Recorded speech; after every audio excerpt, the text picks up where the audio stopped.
Hey champions, it's Tuesday. I hope you're having a wonderful day. I don't have a whole lot of updates as things are still kind of just, mixing around in my head. A lot of different topics, a lot of different things we want to cover. But I think it'll all come in time.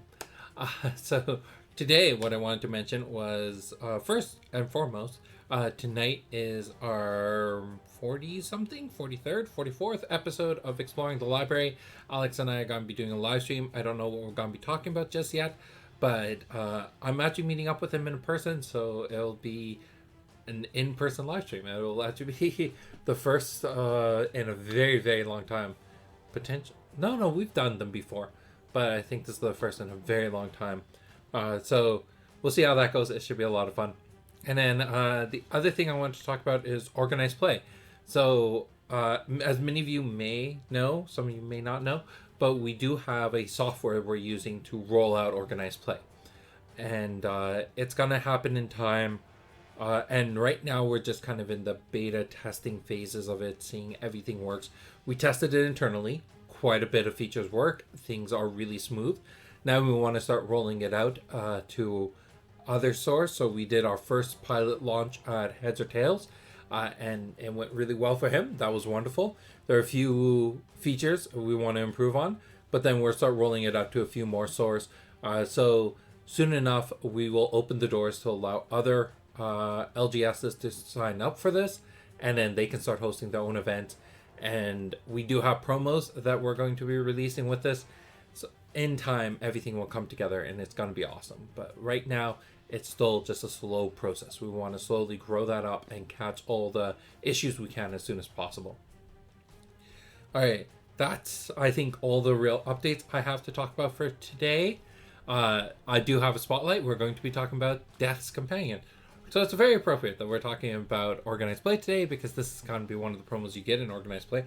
But outside of organized play, when was the last time this card was printed? Well, that was in beta.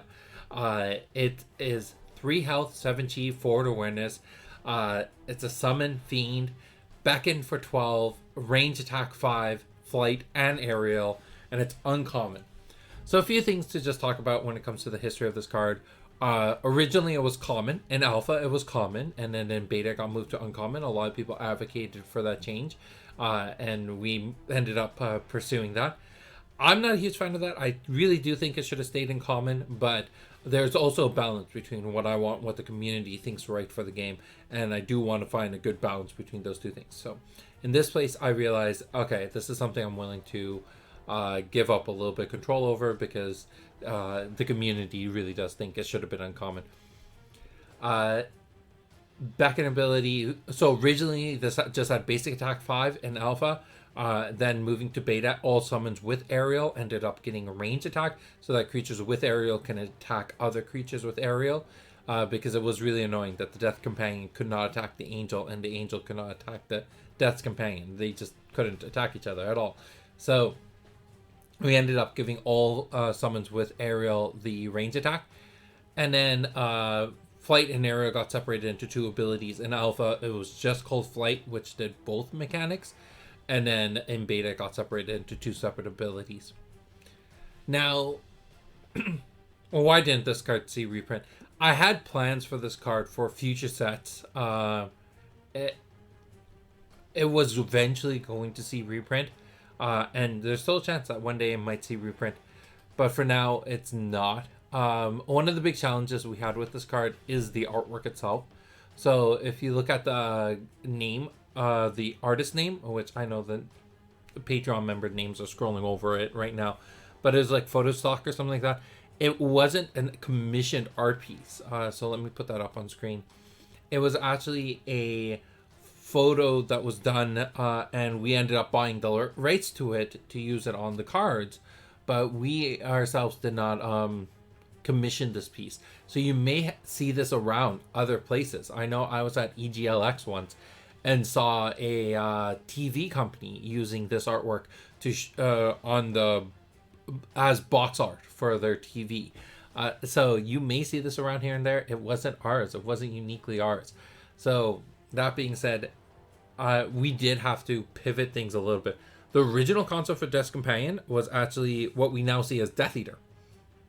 It was a Reaper-like character on a horse who was killing a hero as it rode by. And that was my original concept. I saw this artwork. I really liked it. I bought the rights to it. Temporary rights. It's something like 5,000 prints or 2,000 prints, something like that. And then you have to renew your license. So I bought the rights to this, and then I was like, okay, let's give a flight in Ariel, and that's how the current version in Death's Companion kind of came about. Now, this card is getting reprinted, like I said, in Organized Play. This version of the card, the artwork is ours. We actually do have the rights to this, so that means we can print as many copies as we want in any way we want. We can use it however we see fit. Keeping in the same theme of the old Death's Companion, we have the Scythe, we have the wings, we have the humanoid character. So the thing about fiends, and you'll see this with Death's Companion, Death Eater, Core, all of these characters are fiends. They're very humanoid shape. The idea is it's kind of like the Siren Call. It's the illusion of comfort in the body of horror, right? The more comfortable you feel around a monster, the more terrifying it is when they actually do show their true face, right?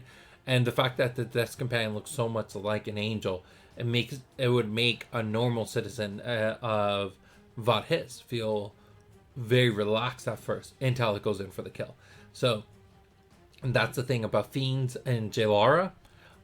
This artwork done by Mikhail, absolutely amazing, and it will be featured as a Organized Play promo. Once we have those rolling out, you'll have your opportunity to try to win this promo. That's everything I have to say about Death's Companion. My question for you is, how do you feel about the card? Have you played with it yet? Do you think it is up there with some of the other 7-Chis like Baruch? Or does it still pale in comparison? Would you rather run, I don't know, Cog Restrict over Death's Companion? I know a lot of people build decks around Death's Companion. That flight and aerial combination is so powerful. It definitely gave us pause and time to reflect on what we wanted to do for future sets. So we'll see how that kind of develops in the future. But as of right now, it is what it is. And I hope you get the opportunity to try it out and have a lot of fun beating down your opponents with Death's Companion. That's everything for today. I'll talk to you again tomorrow. Hopefully see you tonight during our live stream. And that's it. Bye.